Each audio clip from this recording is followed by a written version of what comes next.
Oh, I get told. Nice to see you, mate. How you doing? You well? Good, thank you. Yeah. Good. Look, let's just we're working our way through the case study. Have you read it? What are your kind of initial observations? What are you thinking about this person? I haven't read it. Okay, that's fine because we hadn't up to about 5 minutes ago either. So that's fine. Can you get it in front of you, Madge? Have you got a computer that you can bring up? I can run through it a little bit for you if that's helpful. Yeah, should we? Because we haven't recorded. Should we have a little recap? Should we have a recap? Shall I talk it through and go from there, and then people jump in with any observations? So we have a lady. We don't know her age. What we do know is that she's just moved apartments. She gets headaches that are persistent throughout most of the day. That's pretty unpleasant. That's pretty strong, I think.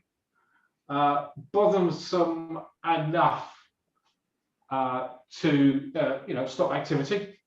She's noticed that her upper body movement is slightly limited due to pain and discomfort. So I'm sort of guessing, because it's not really clear. It goes on to talk about arms, but so her neck and shoulder movement, I guess, is sore with movement, for argument, I think, but chuck in what you think.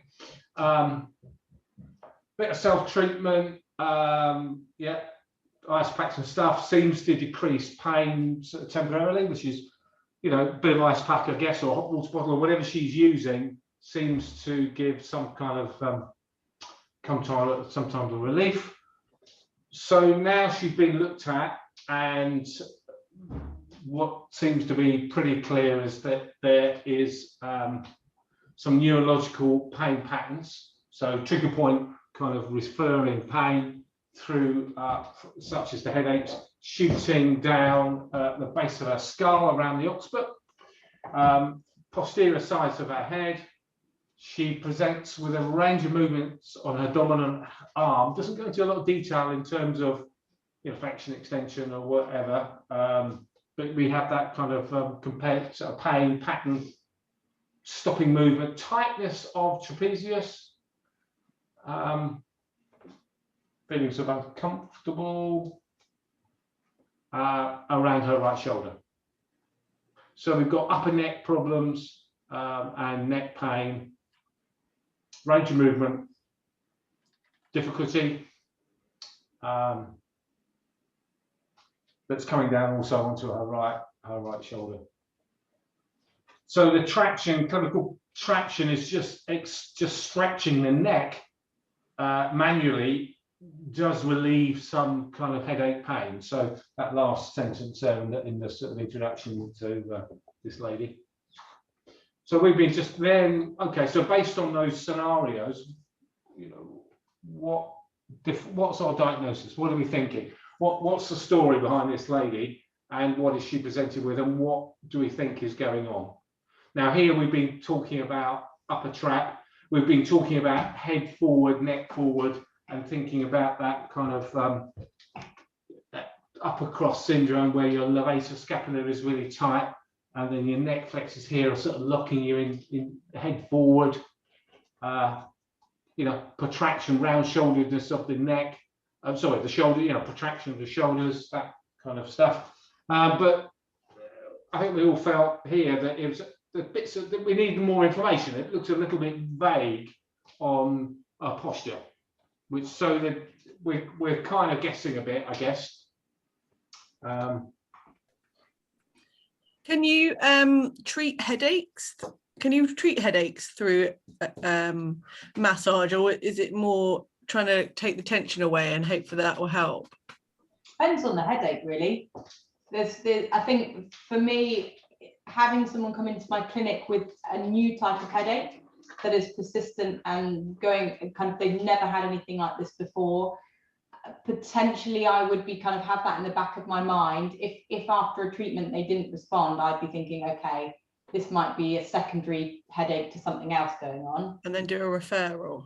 But yeah, potentially that would be my personal opinion. But you can kind of start to get a feel, depending on where they get the headache. If it's something that they quite, you know, it's like, oh, I always get this headache, it's usually after I've spent loads of time sat at my desk or doing a particular activity, then you can start to put together, okay, is this maybe a tension type headache? Is this a cervicogenic headache? Yeah, but definitely you can, those types of headaches, massage and kind of mobilization is really helpful. Definitely. I think also if you're getting sight issues, Yeah, well, yeah, you know, blurred vision, hearing issues, dizziness, imbalance, you know, dizziness, yeah. you know, if the story is setting up to the stage, then you would tread carefully, wouldn't you? And you know, there's a lot of the contraindications around this that are really basic common sense. If somebody's feeling sick and dizzy, and then you would say, not really a good idea to have a treatment. But if this is a headache that is familiar, yeah, I do get this from time to time. Or sometimes you get headaches through cycles, you know, menstrual cycle. Oh yeah, I do get this when I've got a lot of work on and I'm spending hours at my desk, etc., etc., etc. I think it's common sense. You know straight away. You think this isn't right. Do you know what? Let's play safe and get back to the GP and or you know 111. You know, that kind of, because you know, you're right. Potentially this can be pretty serious.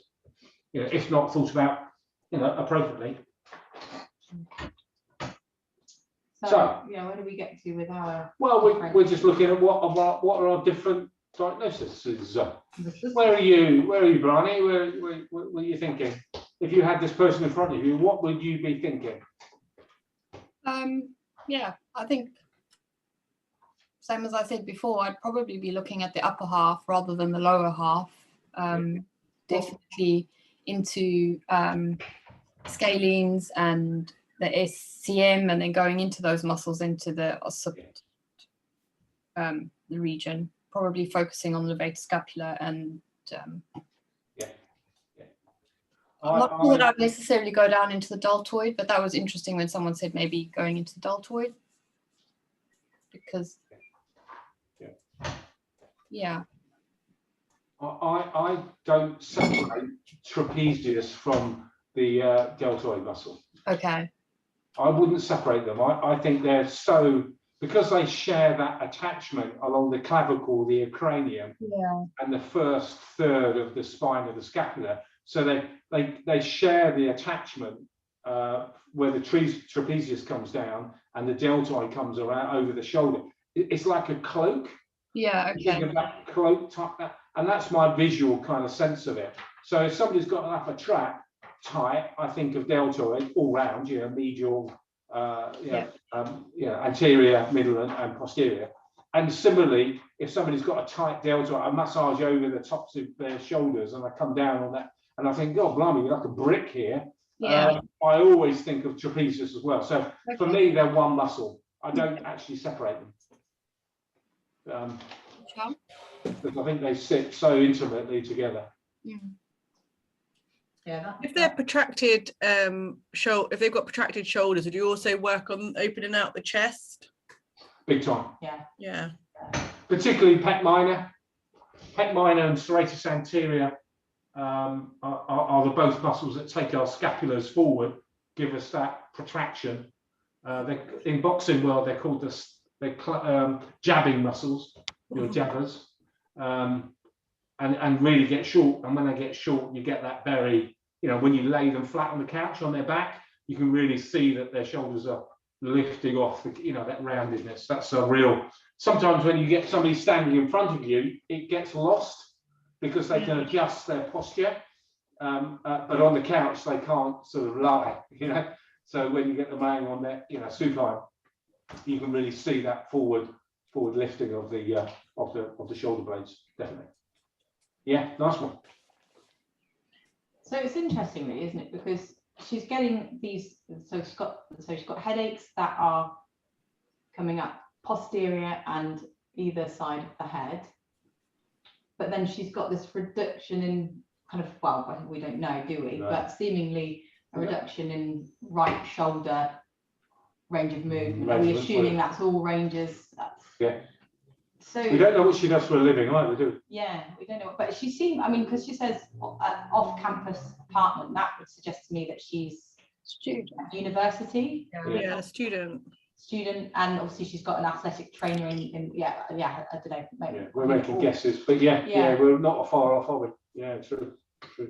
So yeah, so Interesting. what feels like kind of probably related things, but they kind of feel like there's potentially stuff to do with the shoulder. Obviously, if she's got an athletic trainer, she's obviously doing some kind of sport potentially. I've got this fantasy that she's a javelin thrower. Yeah, let's go with that. I mean, that makes sense. Yeah, and I think so often, you know, what presents with one issue will kind of just slide into another.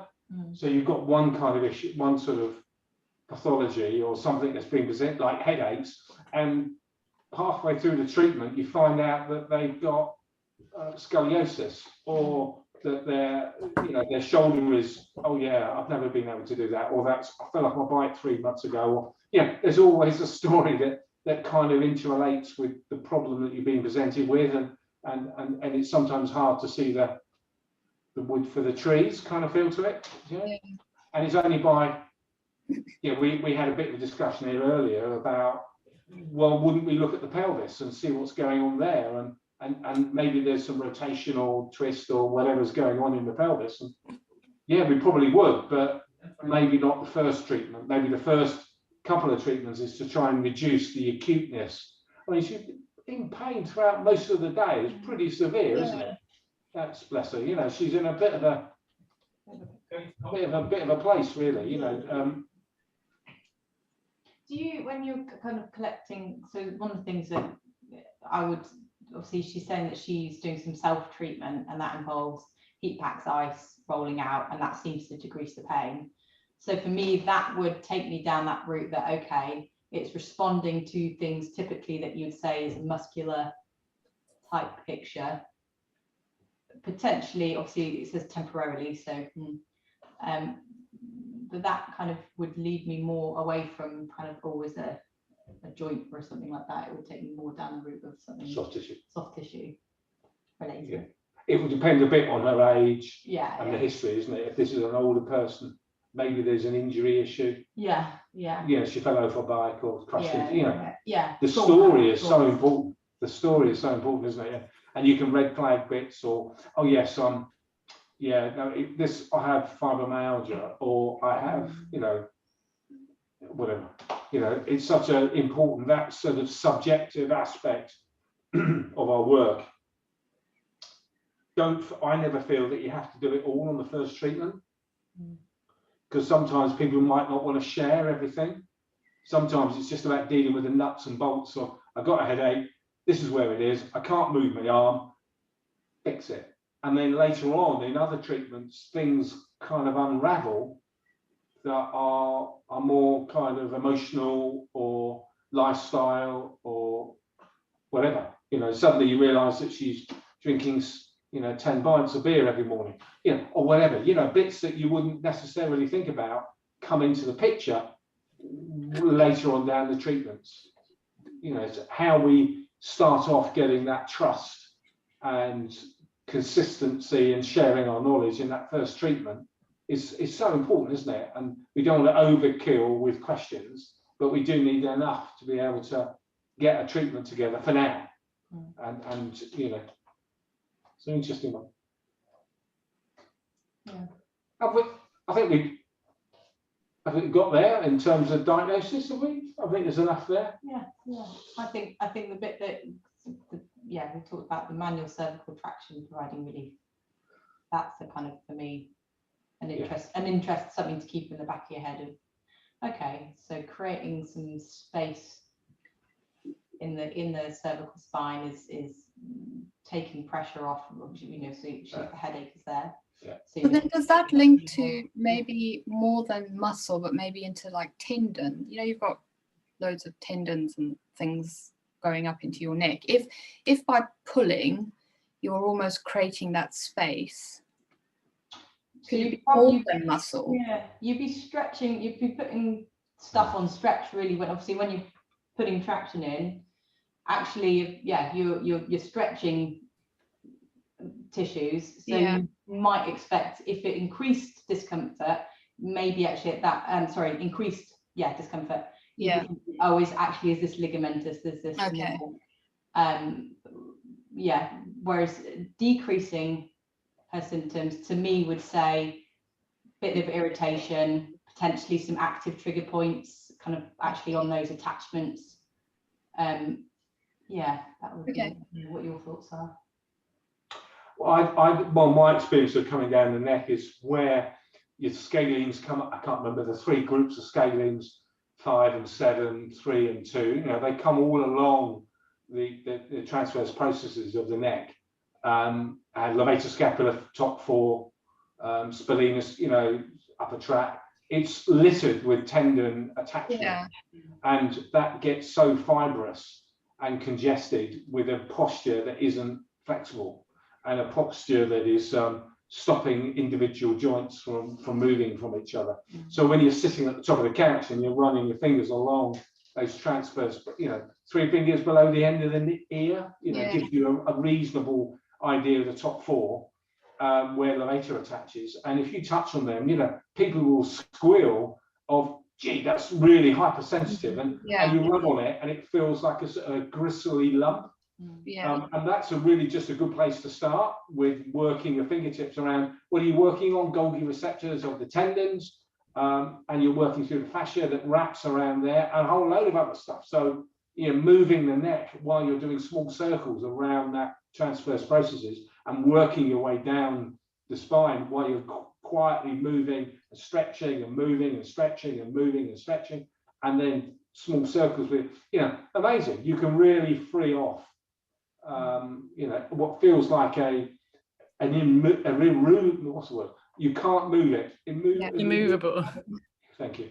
You know, lump, actually, with some stretching and some careful work and allowing the tissue to respond to you slowly, really works.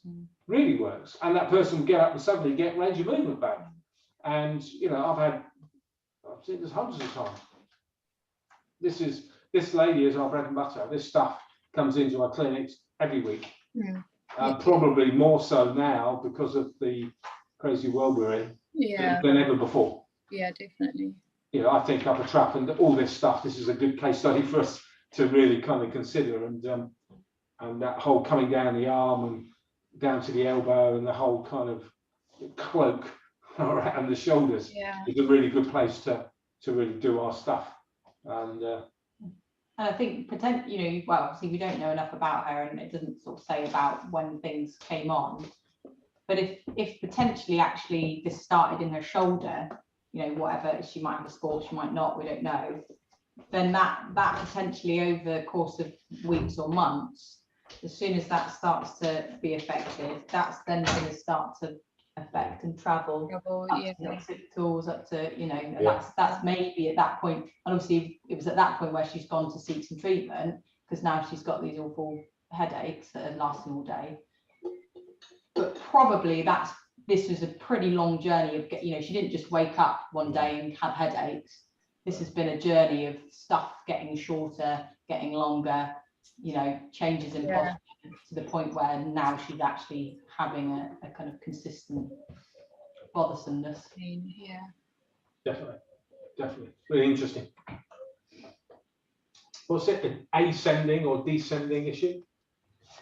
What, in terms of neurologically? You know, does this come from her posture in her feet?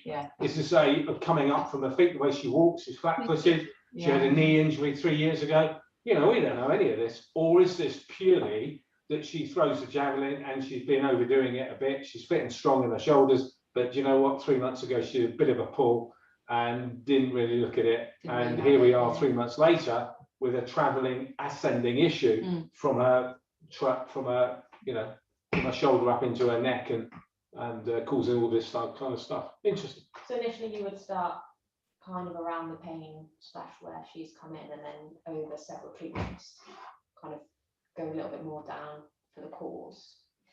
I think you definitely, if like she came in and she was really clearly protracted, I think that I would want to start by opening up the front. I don't know about you. So, but you know, we don't know enough, do we? But I think you're right. Our job is to try and release the pain as soon as possible. Yeah. If she's really round shoulders, well, we're going to start the front, not the basic kind of stuff. Because that, I think, would have a huge impact on then actually getting relief from the headaches. And then, you know, like Chris said, doing that work kind of on the TPs, I'd be looking kind of there probably is for headaches, scalenes. So we don't know enough, do we? But I think you're right. All that, we just work on the whatever we found. Yeah. It says at the beginning of the case study that the headaches are through most of the day, which makes me think that they are not there at night and maybe first thing in the morning. So maybe they get worse. Maybe it gets worse throughout the day as she's more hunched or straining or something. Yeah. And that's definitely that's a question I would want to know. What's that kind of daily pattern of things, like you say, are they kind of progressively getting worse as she's doing her activities? If she was getting headaches through the night, that again would be a bit of a red flag for me, because if it was more kind of, you know, tension type, in theory, obviously at night she's at rest, she's not activating those muscles, she should be getting even a decrease in kind of the symptoms. But yeah. The important stuff here, which is important, was that I think we've done a fairly good, thorough job of peeling away some of the layers, is the understanding of just that. Our job isn't about where's the pain, let me rub it for you. Our job is about peeling away what do you do for a living, how do you sit all day. Let me look at you, stand up for a minute, let me see this neck, let me see your shoulders.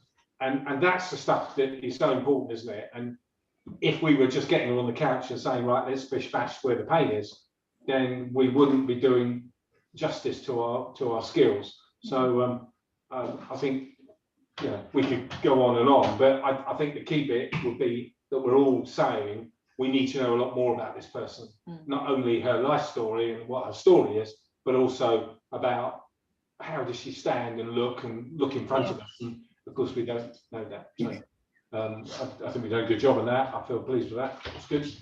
So we've sort of covered, haven't we, kind of the anatomical soft tissues and areas. So we've kind of talked through the muscles, haven't we? Yeah, I think we've done. What do you think? You know, I think we've covered quite well the anatomy around it. Yeah, I think so. Why would she experience headaches? Well, so yeah, postural kind of tight tension headaches,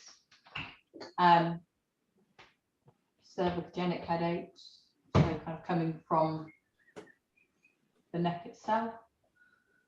I think we already talked about her, you know, she's moved, and I just find myself thinking about she's now living off campus. Is there some anxiety about stuff? Is that, you know, like we all do when we get that stressy weight on our shoulders and we feel a bit overwhelmed? Is there a bit of that floating around? Where is her stress in terms of her emotional place? We don't know, but again, it's a question that would really important to ask or get a sense of. We know, don't we? We know when we're in front of somebody and they're obviously fairly carrying a lot of stuff and they feel emotional or they feel stressed. We can feel that. We can look in their eyes and you can get that sense straight away, don't you? If somebody's fairly frightened or aware or whatever, all that kind of stuff is really important. I guess also trigger points, so occipitals, that can all be upper track, really upper track. STM is very much along that as well, isn't it? Yeah. So that whole trigger point stuff, we're all over this, guys. We smashed it. We're good. Using the trail guides. That's to help us formulate. Well, only 3 questions. Wow, they went light on us. Right, well, cheerio then, people. Nice to see you.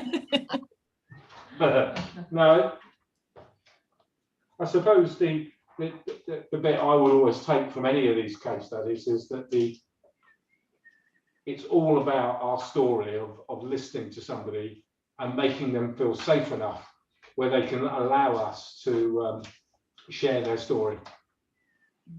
That's the key, isn't it? That you don't bombard people with every question under the sun. You know, do you eat lettuce every day? You know, tell me about your big toe clippings. I'm not interested in any of that. But look, what I'm interested in is tell me a bit about what brings you here today. You know, tell me about you. You know, that kind of brushstrokes of making people feel safe is so important. And then once people feel comfortable, things start to happen. And that doesn't need to happen on the first treatment. I think there's always that danger that we've got to get it all in. Actually, if you just spent the first treatment, working on trapezius and deltoid, doing a bit of fascial work along the transverse processes of the neck, and a bit of work around the top of the neck and stretching her head, and job done. You know, would you have to do all the front of it? Possibly, I think you should, but does it matter if you don't on the first treatment? Maybe not. It may be more important to get a good, thorough kind of sense of her, really. I suppose that's the thing, is you've got to build that trust, haven't you? There's like any relationship, it's just building the trust. Yeah, and I encourage always in the classroom. I think it's about finding a way that we can share our knowledge as therapists or anatomy thinking to inform people, not to belittle. Yeah. You know, that subtle kind of, this is the kind of stuff I do. Let me explain to you what my thinking is, and then that person then looks you in the eye and decides whether or not you know your shit, or whether or not they think, oh yeah, I've heard all this crap before, or they just, you know, you don't tell them anything. I've got all the answers, but I'm sorry, they're all top secret. And you know, I just go around and do my treatment, and I don't share anything. You know, all that stuff is so important to think about.